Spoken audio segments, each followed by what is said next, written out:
দর্শক আসসালামু আলাইকুম। আমি এই মুহূর্তে আছি এভারকেয়ার হসপিটালে।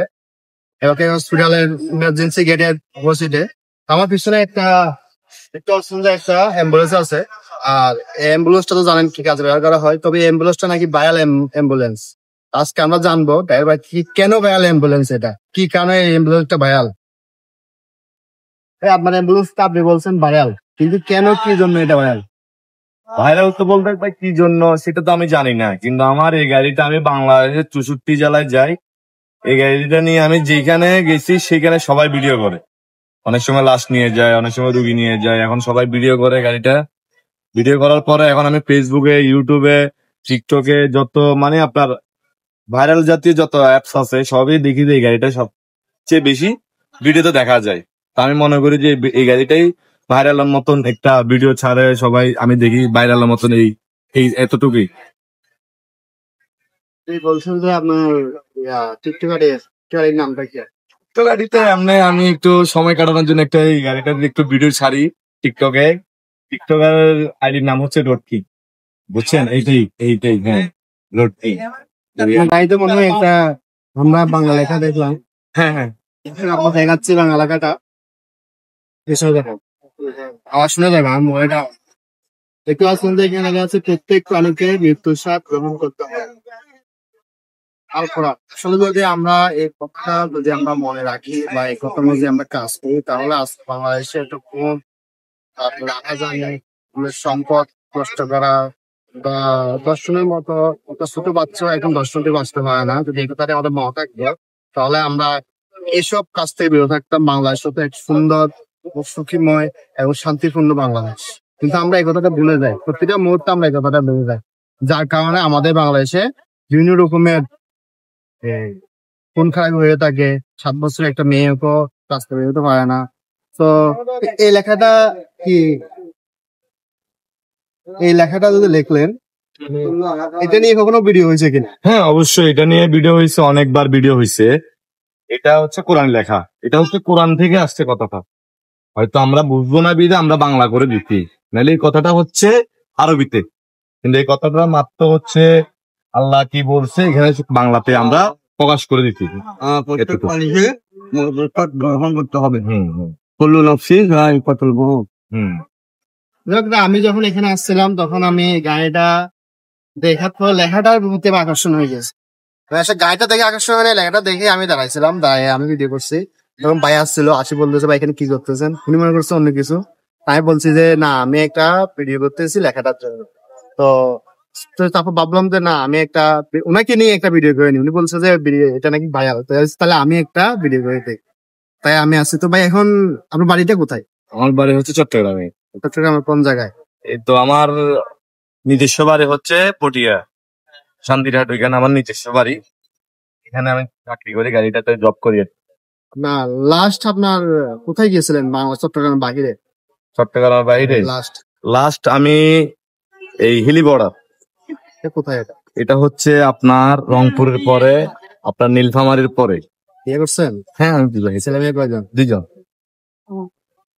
ছেলে মেয়ে কি করে? আমার ছেলে হাফিজে পড়তেছে, মেয়ে ক্লাস 2 তে পড়তেছে। কয় ক্লাস শেষ করছে আপনার? এটা 11 পারা। যাই হোক দর্শক, আপনারা ওনার ছেলের জন্য দোয়া করবেন, কারণ ওনার ছেলে এখন 11 পারা টনসিল মুখস্থ করলো, বাকি আরো আছে প্রায় 11-19 পারার মতো, যাতে সম্পূর্ণভাবে একজন হাফিজ হয়ে সে উঠতে পারে, ওই জন্য দোয়া করবেন। তারপর দর্শকের মানে আপনার যে ছেলেকে আপনি, এই যে অনেকে তো আপনার চাচ্ছে যে ওদের ছেলে স্কুলে পড়বে, বড় ডাক্তার হবে, বড় ইঞ্জিনিয়ার হবে, কিন্তু আপনার ছেলেকে আপনি হাফিজি কেন পড়াচ্ছেন? আমি এটা আমার বিয়ের আগের থেকেই চিন্তা ভাবনা যে আমার ছেলে হবে, ছেলে হলে ওইটা আমার ছেলেকে আমি হাফেজ বানাবো, যাতে আমি মারা গেলে আমার জানাজাটা যেন আমার ছেলে পড়তে পারে। এটা হচ্ছে মূল আমার উদ্দেশ্য। আপনি মারা যাওয়ার পরে একটা হাফেজের মা বাবাকে কি সম্মান দেওয়া হয় এটা জানেন?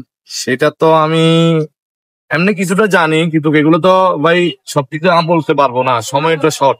কথা বুঝেন নাই? একটা বলে একটা বলতে যেমন আপনার একটা মুকুট দেওয়া হবে, সম্মানে মুকুট দেওয়া হবে, আসলে মজা দেওয়া হবে, এটা ওইটার কোনো মূল্য নাই, হ্যাঁ মূল্যবিহীন, মানে এটা কোনো কেনার মতো কারো সামর্থ্য নাই। কিন্তু ওইটা চিন্তা করে আমি, ওইটা হচ্ছে আল্লাহ তাআলার ইচ্ছে।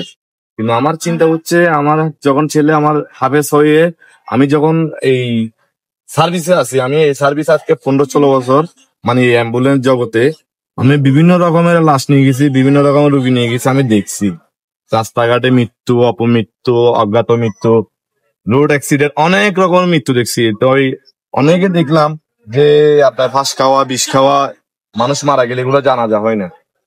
তো আমি অনেক চিন্তা ভাবনা করছি, জীবনে তো অনেক অন্যায় করি, রাস্তাঘাটে চলাফেরা যখন করি অনেক অন্যায় করি। তো আমার চিন্তা ভাবনা হচ্ছে আমার ছেলে যখন হাফেজ হবে, আমার ছেলেটা, আমি মারা গেলে আমার ছেলেটা আমার জানাজাটা পড়বে, এটাই আমার শখ, আর কিচ্ছু না। বাকিটা হচ্ছে আল্লাহর ইচ্ছে। আপনার মেয়ে বয়স কত? আমার মেয়ের বয়স 8 বছর। তাকে কি মাদ্রাসায় পড়া? না না, ওকে বেশি পড়াবো না, আমার চিন্তা ভাবনা অনুযায়ী ওকে অল্প, কারণ ও যখন মেয়ে, ওকে বেশি পড়ায় লাভও নাই। কি স্কুলে পড়াচ্ছেন? স্কুলে হ্যাঁ। আর ছেলে যেহেতু ভবিষ্যতে ক্ষমতার হবে, তাই ওকে মাদ্রাসায় পড়াচ্ছেন যাতে মারা গেলে অন্তত অন্য বুঝুন। আর এখন বেশি পড়ায় কোনো লাভ নাই তো মেয়েদেরকে, আমরা বিভিন্ন জায়গায় দেখি তো বেশি পড়ায় কোনো লাভই নাই দেখতেছি। তো ওই মেয়েদের তো এমনি বিয়ে দিতে হবে, আমাদের চিটাঙের ভাষা হচ্ছে মেয়েকে বিয়ে দিতে হবে, সেই জন্য মেয়েকে বেশি পড়াবো না। আর বেশিতে বেশি হলো হচ্ছে মেট্রিক, এসএসসি, এতটুকু আর কি।